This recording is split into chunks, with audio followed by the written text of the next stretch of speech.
You know, for all of human history, when we've looked up at the moon, we see peace, we see wonder. But what if I told you that at the absolute height of the Cold War, the United States had a top secret plan not to land on the moon, but to detonate a nuclear bomb on it? It sounds like something straight out of a bizarre science fiction movie, but nope, this was horrifyingly real. It was called Project A119. And yeah, I know what you're thinking. Why would anyone possibly want to nuke the moon? It's the most obvious question. And the answer is, well, it's complicated. It's a story all about fear, pride, and a really desperate struggle for dominance in a world that felt like it was on the very brink. To really get our heads around this seemingly insane idea, we've got to go back in. Okay, so let's set the scene. We're in the late 1950s. And the general vibe? Just intense paranoia. You have the United States and the Soviet Union locked in this massive ideological stare-down, and every single technological achievement was seen as a huge win or a crushing defeat in this global struggle. And then, the Soviets delivered a blow that just stunned the world. I mean, can you imagine the shock? This tiny, beeping metal ball orbiting the Earth, launched by your biggest rival. See, Sputnik wasn't just a satellite. Oh no, it was a massive psychological gut punch to the American public and its leaders. It created this powerful feeling that the US was falling behind, big time, in technology and military power. The pressure to respond, to do something dramatic, was just immense. Now, what's so telling about this timeline is just how reactive this whole plan was. Sputnik goes up in October '57, and look at that. Less than a year later, Project A119 is born.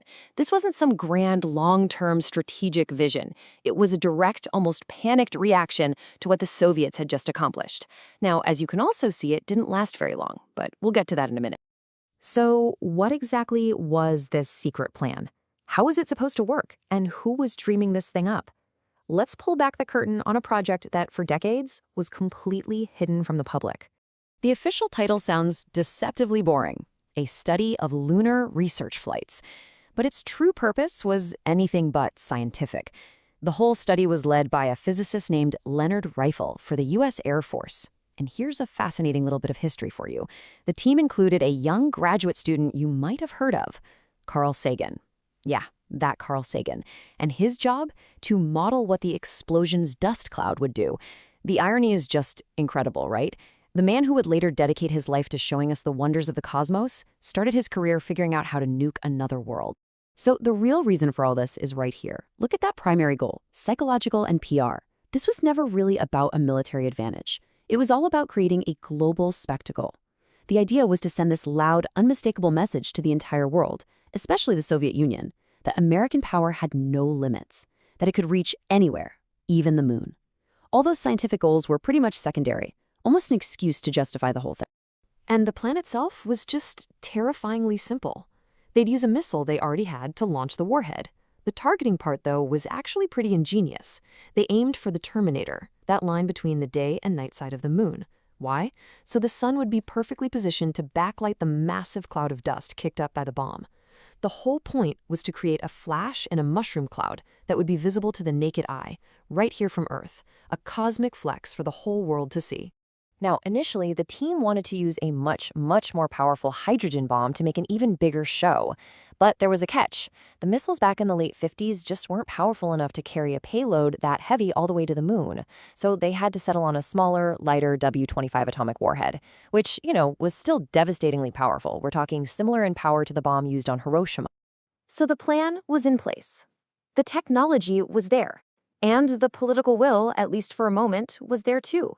And yet, the explosion never happened. By early 1959, the project was just quietly canceled.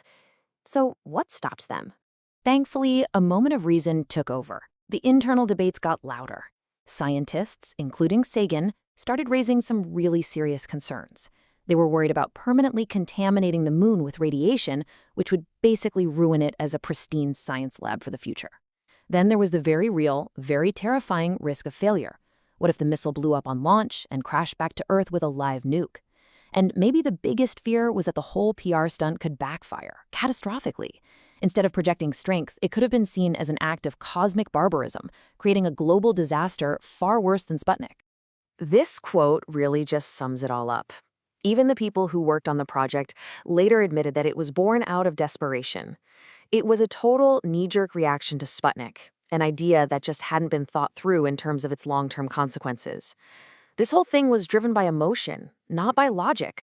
So Project A119 was buried in classified files for almost 40 years, and while it was kept secret, the public's relationship with the moon was heading down a very, very different path, one that would build a completely different legacy. I mean, this slide just says it all, doesn't it? The world was at a fork in the road. One path led to weaponizing space and scarring the moon just to show off. The other path, the one America thankfully chose, led to planting a flag and taking one giant leap for mankind. Instead of a mushroom cloud, the world saw a footprint. It became this incredible symbol of what we can achieve when we aim for inspiration instead of intimidation. And this choice, this pivot to peaceful exploration, was eventually written into international law.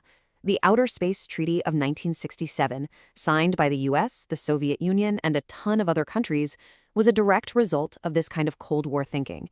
It basically established space as a global commons, a place for science and discovery, not for war, making sure a project like A119 would never be seriously considered again. Which brings us to our final thought. Just imagine for a second, what if that missile had launched? What if we looked up at the moon tonight knowing it had a radioactive scar from the Cold War? How would that have changed the space race, international relations, our very idea of our place in the universe? It's a really chilling thought to sit with. Project A119 is without a doubt one of the most incredible what-if stories of the 20th century. Thank you so much for joining me for this explainer. If you found this bit of hidden history as fascinating as I did, please go ahead and hit that like button and subscribe to the channel for more deep dives into stuff just like this. We'll see you next time.